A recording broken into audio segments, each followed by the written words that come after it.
तो नाजरीन, mini budget आज कौमी असम्बली के इजलास में पेश कर दिया गया, जिसके बाद हंगामा आराई देखने में आई। बड़ा ही हंगामा खेज आज का इजलास रहा। ऑपोजिशन जो थी उसकी जानिब से जो अरकान असम्बली थे हुकूमत के, उनके सामने आकर ख़ास तौर पर वज़ीर ख़जाना शौकत तरीन और उनके साथ जो बाकी वज़रा और अरकान असम्बली बैठे थे उनके ऊपर हूटिंग की गई और प्लेकार्ड्स उन्होंने हाथों में पकड़े हुए थे। ऑपोजिशन जमातें जो हैं उनका ये मौक़िफ़ है कि अवाम पर जुल्म बंद करें। मिनी बजट के जरिए अवाम को महंगाई के एक दलदल में फंसाया जा रहा है, जिससे निकलना बहुत ही मुश्किल हो जाएगा। मुआशी खुद मुख्तारी जो है उसको IMF के सामने ढेर करने जा रही है हुकूमत, ये ऑपोजिशन का मौक़िफ़ है। बहरहाल अब देखना यह है कि ऑपोजिशन इस बिल को पास होने से कैसे रुक पाती है, और दूसरा ये कि इस बिल का इफेक्ट जो है इकॉनमी पर वो क्या होगा, आम आदमी इससे किस तरह से मुतासिर होगा।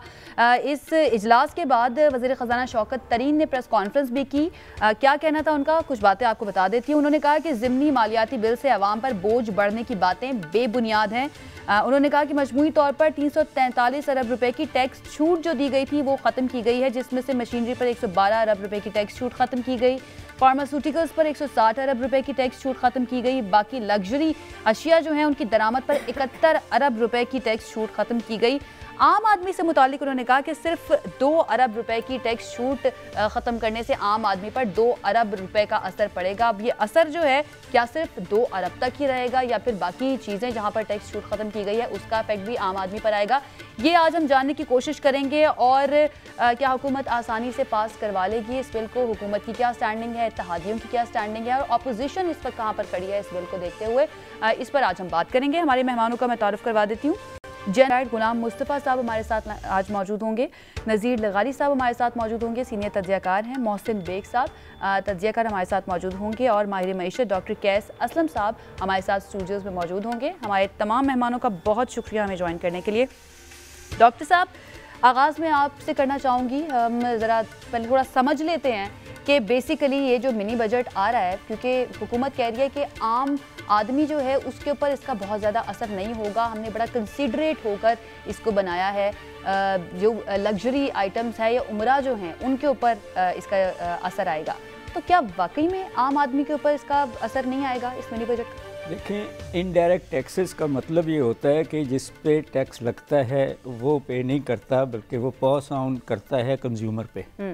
सो जब ये सारे टैक्सेस इनडायरेक्ट हैं, जिस पे मर्जी लगें, वो अल्टीमेटली आम आदमी जो ख़रीदने वाला है उस पे लगेंगे। और ये हम इकोनॉमिक्स में इसको रिपल इफेक्ट कहते हैं कि आप जब इकोनॉमी में कोई भी इस किस्म की इंटरवेंशन करते हैं, वो पॉजिटिव हो या नेगेटिव हो, तो उसकी रिपल इफेक्ट होते हैं। मिसाल के तौर पे अगर आपने दवाइयों की मशीनरी पे टैक्स ख़त्म कर दिया है तो नेचुरली फिर प्रॉफिटेबिलिटी के कम होने का और उसको ट्रांसफ़र किया जाएगा दवाइयों की कीमतों पे। सो ये सही नहीं है कहना कि आम आदमी पे वो उसका असर नहीं होगा, खासा ज़्यादा, स्पेशली अर्बन कंज्यूमर पे तो बहुत ज़्यादा होगा इस सारे मिनी बजट का।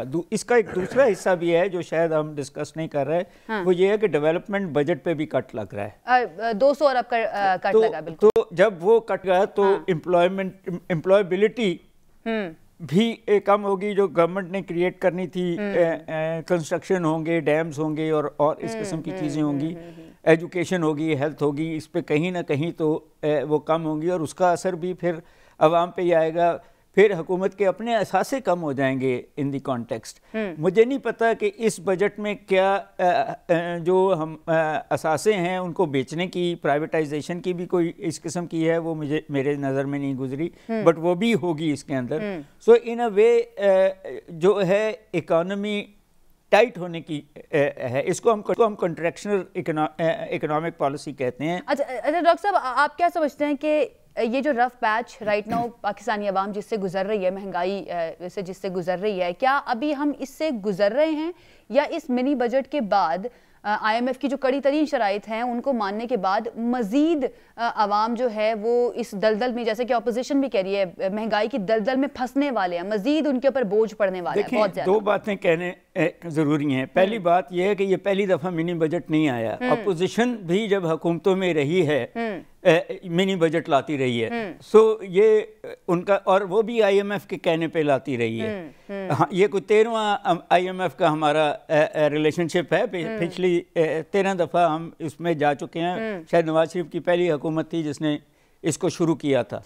सो ये जो क्रोकोडाइल टीयर्स अपोजिशन रो रही है, ये अनकॉल्ड फॉर हैं। सही। मगर जो आपने सवाल पूछा है वो ये है कि महंगाई जो है वो अभी 11 पॉइंट समथिंग पे है, ये 15% पे चली जाएगी। सही है। फिर आपके इंटरेस्ट रेट्स बढ़ेंगे उसको कम करने के लिए, जिससे अल्टीमेटली असर जो है आवाम के ऊपर ही आना दोनों तरफ। ठीक है नज़ीर लगारी साहब, बाकी जो मेहमान हैं उनको भी मैं शामिल गुफ्तगू। नज़ीर लगारी साहब, ऑपोजिशन जो है मगरमच्छ के आंसू बहा रही है क्योंकि अपने दौर में भी वो इस तरह के मिनी बजट लाती रही है, क्या कहेंगे आप इस पर?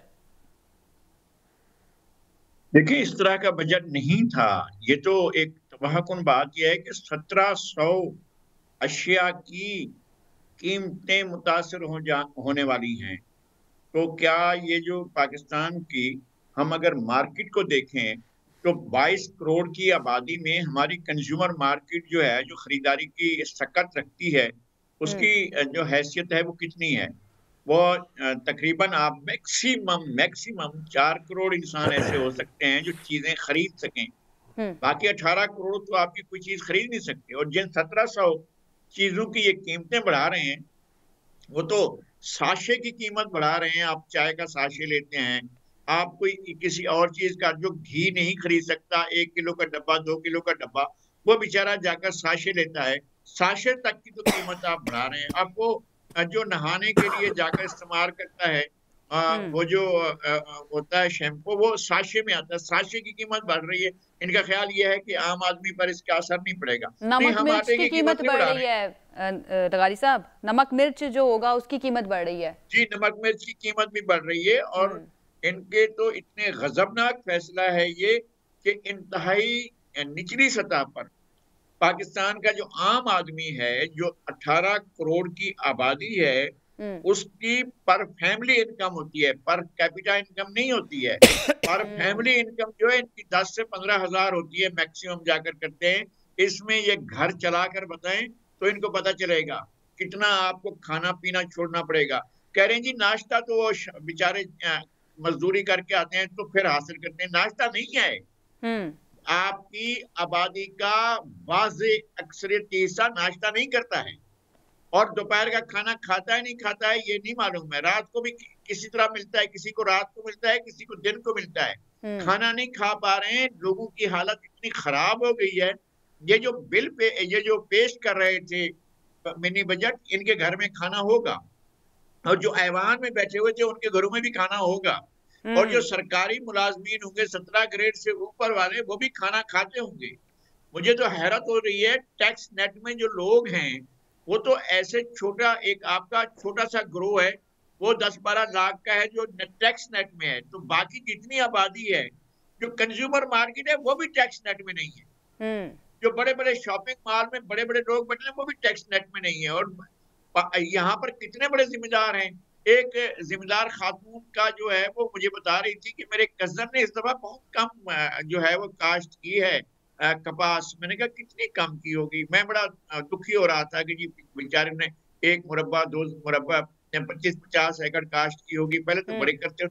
उन्होंने कहा इस दफा जो है उन्होंने बहुत कम काश्त की है, सिर्फ 50,000 एकड़ जमीन काश्त की है कपास के लिए।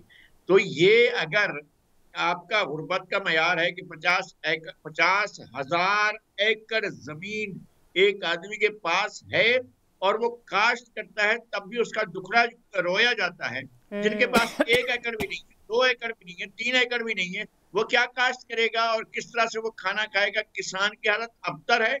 यहाँ पर जो शहरों में है उनकी हालत और ज्यादा खराब है, इसलिए कि उन्होंने बत्तियां देख ली हैं, उन्होंने रोशनी देख ली है, और उन्होंने एक दफा गैस को भी देख लिया था, एक दफा चीजें अब सब यहाँ नापैद हो गया है, हर चीज ये हुकूमत नापैद भी हो गई है और मजीद महंगे से महंगा तर होता जा रहा है। बिल्कुल ऐसा ही है। मोहसिन बेग साहब, मोहसिन बेग साहब, क्या समझते हैं, हुकूमत की नाअहली है या फिर हुकूमत के लिए ये बहुत ही ज़रूरी हो गया था कि जो IMF कहता जा रहा है वो हम मानते जाएं? और यही बात ऑपोजिशन भी करती है कि पाकिस्तान को IMF की कॉलोनी बनाने जा रही है ये गवर्नमेंट जो है, जिस तरह से सारी शराइत जो हैं वो मानती जा रही है। दूसरी तरफ ये कहते हैं कि हम नेशनल सिक्योरिटी पॉलिसी जो है उसका कोर हमारी फाइनेंशियल इंडिपेंडेंस होगा, हमारी इकोनॉमी मजबूत होगी, तो वही हमारी नेशनल सिक्योरिटी पॉलिसी है। तो आपको लगता है कि इस तरह से सारी चीज़ें मानते जाना, IMF की सारी शराइत, कड़ी तरीन शराइत मानते जाना, इससे हमारी जो फाइनेंशियल सिक्योरिटी है वो मज़ीद बेहतर होगी?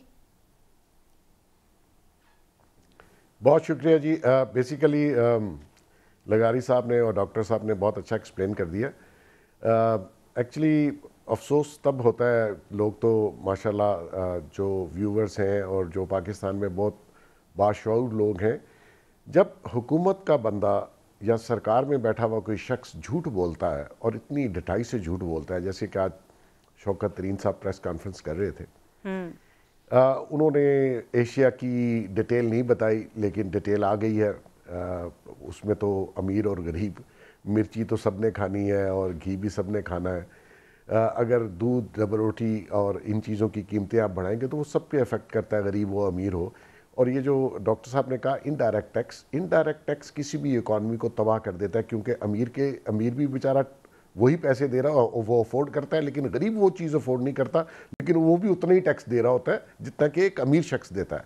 अब आप देख लीजिए इस हुकूमत की मुनाफकत को देख लें कि प्राइम मिनिस्टर साहब इंग्लैंड की, लंदन की, जब मैं लंदन गया, वो लंदन की बात इस तरह करते हैं कि किसी और शख्स ने लंदन नहीं देखा हुआ, सिर्फ उन्होंने ही देखा हुआ है।